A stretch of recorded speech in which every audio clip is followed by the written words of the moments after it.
तो 15 दिवसाच्या आत. लक्षवेधी क्रमांक 4 श्री गोपीचंद पडळकर. लक्षवेधी क्रमांक 4. अध्यक्ष महोदय, छापल्याप्रमाणे. अध्यक्ष महोदय, 3-4 अधिवेशनामध्ये मी सातत्यानं या विषयावरती लक्षवेधी मांडित आहे. मी विधान परिषदेचा आमदार असल्यापासून या सगळ्या विषयावरती भूमिका मांडतोय. आपल्या माध्यमातून माननीय मंत्री महोदयांना माझी हात जोडून नम्रतेची विनंती आहे की हा प्रश्न महाराष्ट्रातील SC, ST, OBC, minor OBC, FIJNT या सर्व कॅटेगरीतील लोकांच्या वरती इफेक्ट करणारा विषय आहे. राज्यातील सरळ सेवा शिक्षक भरती संवर्गातील बिंदू नामावलीमधील तपासणीमध्ये मोठ्या प्रमाणामध्ये घोटाळा केलेला आहे. आणि अध्यक्ष महोदय, 2-3 लाख हा नुसते मी शिक्षण विभागाचा मांडतोय, पण सर्व विभाग मग आरक्षण देऊन उपयोग काय आहे? आज जर तुम्ही कायदा काय म्हणतोय, बिंदू नामावली 1970ला पहिल्यांदा आली आणि त्यामध्ये अनेक वेळा बदल झाले. जेव्हा जेव्हा रिझर्वेशन OBCचं रिझर्वेशन आलं, बिंदू नामावली चेंज झाली. नंतर VJNT त्यामध्ये प्रवर्ग तयार केला. 97ला परत ते बिंदू नामावल्या बदलल्या. 2018ला मराठा आरक्षण आलं, परत बिंदू नामावली बदलली. परत मराठा आरक्षण रद्द झालं, परत चेंज झाली. परत नव्यानं मराठा समाजाला आरक्षण दिलं, बिंदू नामावली बदलली. तर अध्यक्ष महोदय, ह्या विषयामध्ये बिंदू कसे निश्चित करायचे याची एक प्रक्रिया आहे. निवड यादी. पडळकर साहेब, पॉइंटेड प्रश्न घ्या. नाही, पॉइंटेड काढणारच नाही ना. विषय काय आहे? विषय नाही, ह्या काय किरकोळ विषय नाही. जमत नसेल तर मी बोलत नाही. मला काय नुसतं बाहेर बातमी देण्यासाठी बोलायचं नाही. विषय जर सविस्तर लक्षात घ्या, आज 17 लक्षवेधी हा विषय सभागृहात मांडलाय.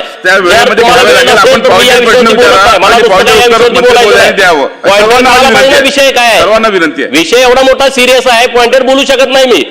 तुम्ही सविस्तर वेळ द्या या विषयामध्ये बोलायचा.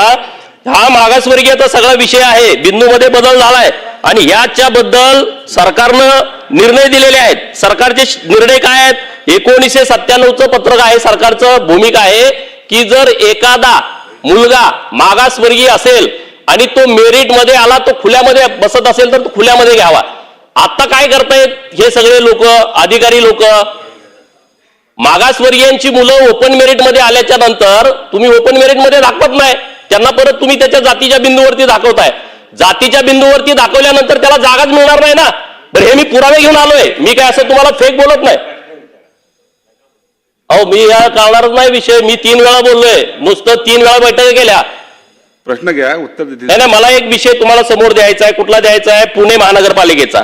पुणे महानगरपालिकेमध्ये 2009 पासून ही जी शिक्षकांची भरती झाली, या भरतीमध्ये एक निगडे मिलन या व्यक्तीला 66.67 मार्क्स मिळाले. हे ओपनच्या यादीमध्ये आहेत. आणि OBCच्या यादीत दाखवलेली 16 मुलं, SCच्या यादीत दाखवलेली 3 मुलं, NTच्या यादीत दाखवलेली 2 मुलं, ही 66.67 पेक्षा जास्त आहेत मार्क. त्यांना खुल्या प्रवर्गात दाखवण्याची आवश्यकता होती, परंतु त्यांना खुल्या प्रवर्गात दाखवलं नाही. मंत्रिमहोदय उत्तर द्या. नाही, अजून विषय ना पुढं. बघा, मला या विषयावर बोलायचं नाही. माझी लक्षवेधी कॅन्सल करा. आपण प्रश्न घ्या. प्रश्नाची प्रश्न नाही, मला उत्तर नको आहे. तुम्हाला जर न्याय द्यायचा नसेल, एवढा मोठा विषय, 2-3 लाख लोकांच्यावरती अन्याय केलाय, जर सरकारची भूमिका असेल तर ही चुकीची भूमिका आहे. आपण प्रश्न विचारा, उत्तर घेईल. प्रश्न काय विचारूच देत नाही तुम्ही, तर काय बोलणार आहे या विषयावरती? काय कळालं तुम्हाला या विषयामध्ये? अध्यक्ष महोदय, सन्माननीय पडळकर साहेब, विषयाचं गांभीर्य लक्षात घेऊन वास्तविक वेळेवर तुम्ही उपस्थित नव्हते. या लक्षवेधी ही ऐकून घ्या. आता उत्तर द्या. तुम्ही मला ऐकू नका म्हणजे. अरे उत्तर घ्या. मी अतिशय नम्रतेने आपल्याला सांगू इच्छितो, आपण नव्हते तरी मी थांबून राहिलेलो आहे. विषयाचं गांभीर्य लक्षात घेऊन आणि अध्यक्ष महोदय, मी तुम्हाला विनंती केली की 4थी लक्षवेधी परत घ्या. हो, बरोबर. आणि म्हणून माझी आपल्याला विनंती आहे की वस्तुस्थिती समजून घ्या. विषयाचं गांभीर्य आम्हाला पण आहे. आपण जे काही मुद्दे उपस्थित करत असाल त्या मुद्द्यांचं चौकशी करू, कारवाई करू. परंतु आताच्या घडीला जी काही आकडेवारी आहे आणि जी काही कार्यपद्धती संपन्न झालेली आहे ती पण तुम्ही ऐकून घ्या. अध्यक्ष महोदय, आत्ताच्या घडीला अस्तित्वातली जी काही नियम पद्धती आहे त्याप्रमाणे अनुसूचित जातीच्या करता 13%, अनुसूचित जमाती करता 7%, विमुक्त जाती करता 3%, भटक्या जमाती करता 2.5%, भटक्या जमाती करता 3.5%, भटक्या जमाती डी करता 2%, इतर मागास वर्ग प्रवर्ग ओबीसी याकरता 19%, विशेष मागास प्रवर्ग एसबीसी याच्याकरता 2% आणि ईडब्ल्यूएस करता 10%. पुढची कोणती घ्यायची? अशा पद्धतीची आरक्षणाची त्या ठिकाणी टक्केवारी आहे मधल्या घेऊ का? आणि त्या पद्धतीने ही भरती संपन्न होते आहे.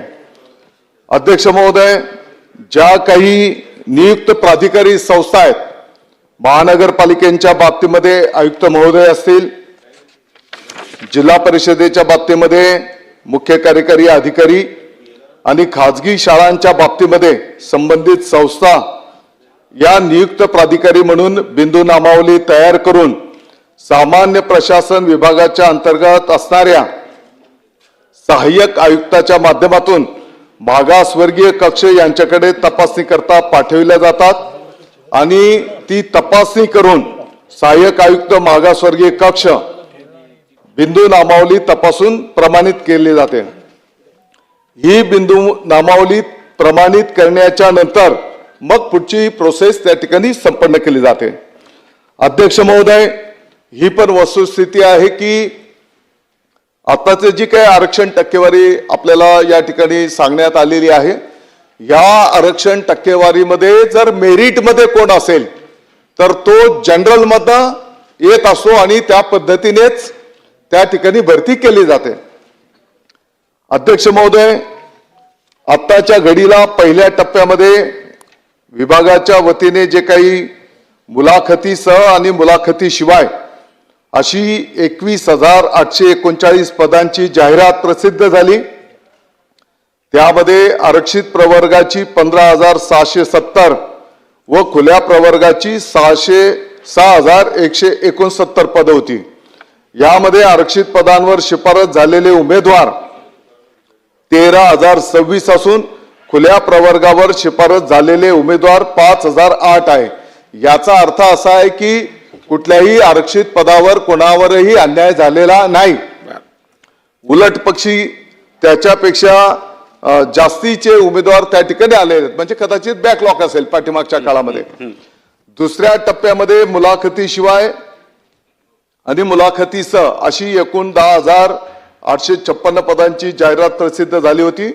त्यामध्ये आरक्षित प्रवर्गाची 8,643, खुल्या प्रवर्गाची 2,213 पदं होती.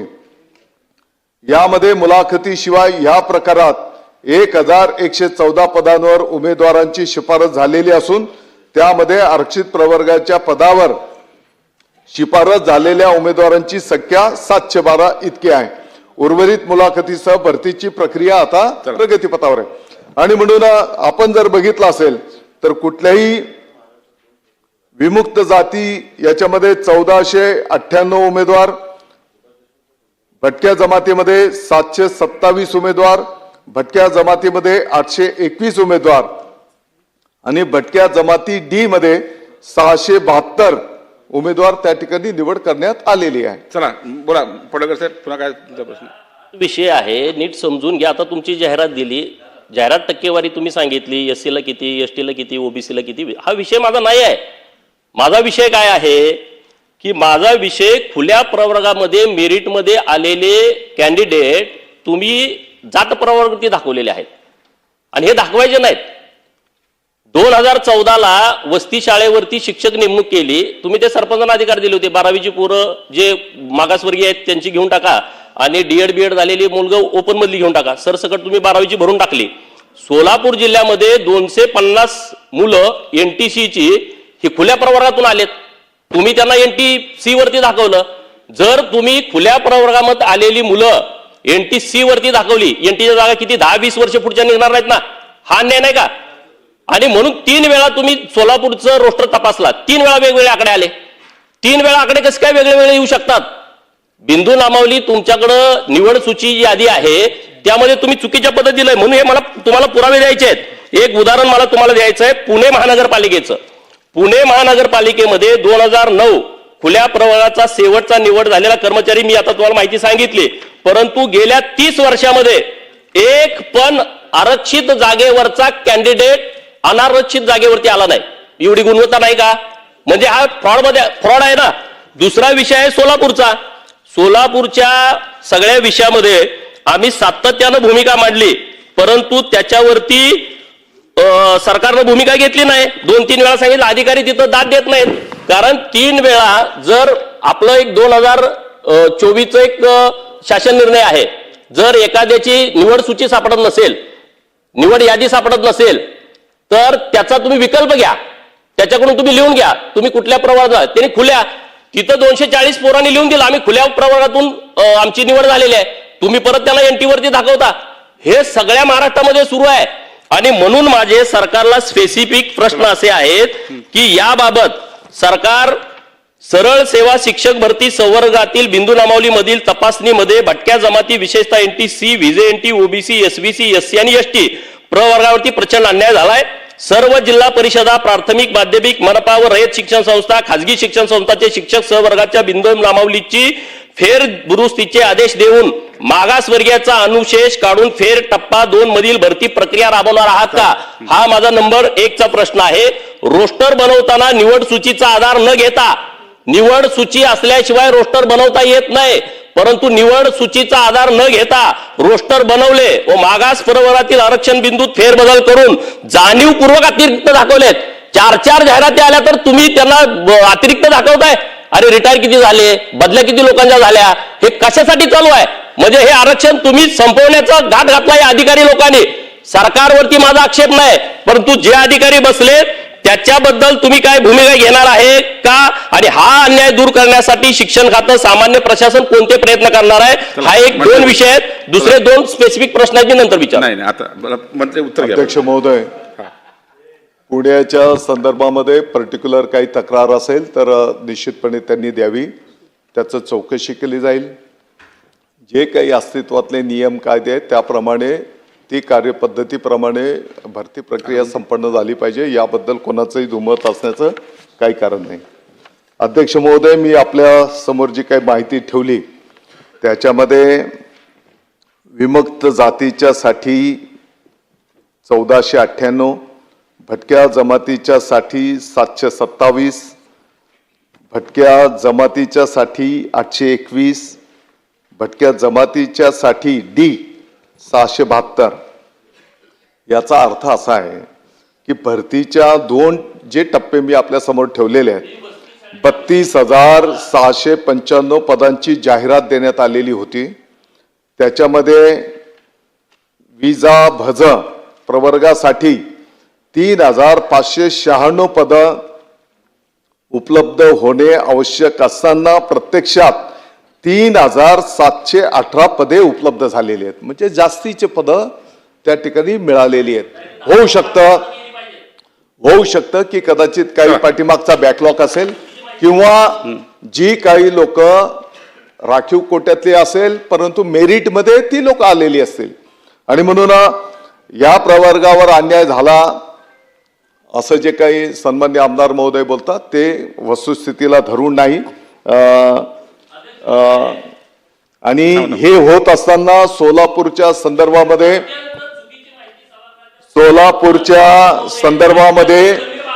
जी काही अध्यक्ष महोदय सोलापूरच्या संदर्भामध्ये जो काही मुद्दा सन्माननीय आमदार महोदयांनी या ठिकाणी उपस्थित केलेला आहे, यामध्ये शिक्षणाधिकारी जिल्हा सोलापूर, जिल्हा सरकारी वकील जिल्हा व सत्र न्यायालय पुणे, सहाय्यक आयुक्त मागासवर्ग कक्ष पुणे, उप आयुक्त समाज कल्याण आयुक्तालय पुणे यांनी त्या चौकशीचा अहवाल पण दिलेला आहे अध्यक्ष महोदय. आणि त्या अहवालामध्ये स्पष्टपणे कुठेही बिंदू नामावली जे काही आरक्षण आहे याच्यामध्ये काही चुकीचं काम झालेलं नाही असं स्पष्टपणे या ठिकाणी या अहवालामध्ये नमूद केलेलं आहे. आणि आपले जे कोण प्रतिनिधी होते संदीप फणसे, दुर्दैवाने ते तिथं उपस्थित असताना या अहवालामध्ये चौकशीमध्ये ते पण सहभागी असताना त्यांनी तिकडे सही केली नाही आणि ते निघून गेले. आणि म्हणून कुठल्याही आरक्षणावर या ठिकाणी कोणावरही अन्याय करण्यात आलेला नाही आणि कोणावरही अन्याय न होता बहुजन समाजावर पण अन्याय होणार नाही ही शासनाची भूमिका त्या ठिकाणी असणार आहे. अगदी थोडक्यात विचारला होता, जी वस्ती शाळेची भरती झाली त्यामध्ये 250 मुलं ही खुल्या वर्गातून आहेत, त्यांनी विकल्प दिला. तुम्ही तो विकल्प का मान्य करत नाही याचं कारण द्या. नंबर 1, मी पुरावे घेऊन आलोय. पुणे झडपी 2019 ची जाहिरात, व्हीजेएनटी 0 जागा, व्हीजेएनटी 0 जागा, 2024 जागा गेल्या कुठं? 2025 काम करा नाही, मंत्रिमंडळ एक बैठक आयोजित हे करा. सगळे मुख्यमंत्री महोदयांच्या बैठक घ्या. नाही बघा, नाही मुख्यमंत्री मिटेल. एकदा एक बैठक घेऊन हा विषय संपवा. हा विषय अत्यंत सिरियस आहे. माननीय मुख्यमंत्री महोदय.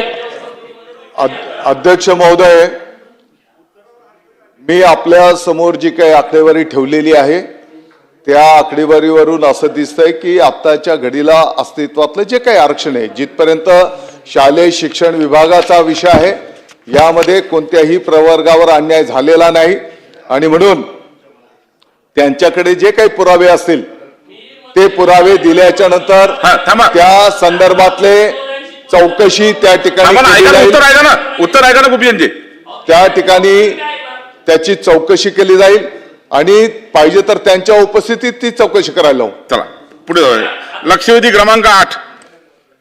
अध्यक्ष महोदय, लक्षवेधी क्रमांक 8 त्याप्रमाणे अध्यक्ष महोदय, 6 आणि 7 लक्षवेधीच्या संदर्भात बोलायचं आहे.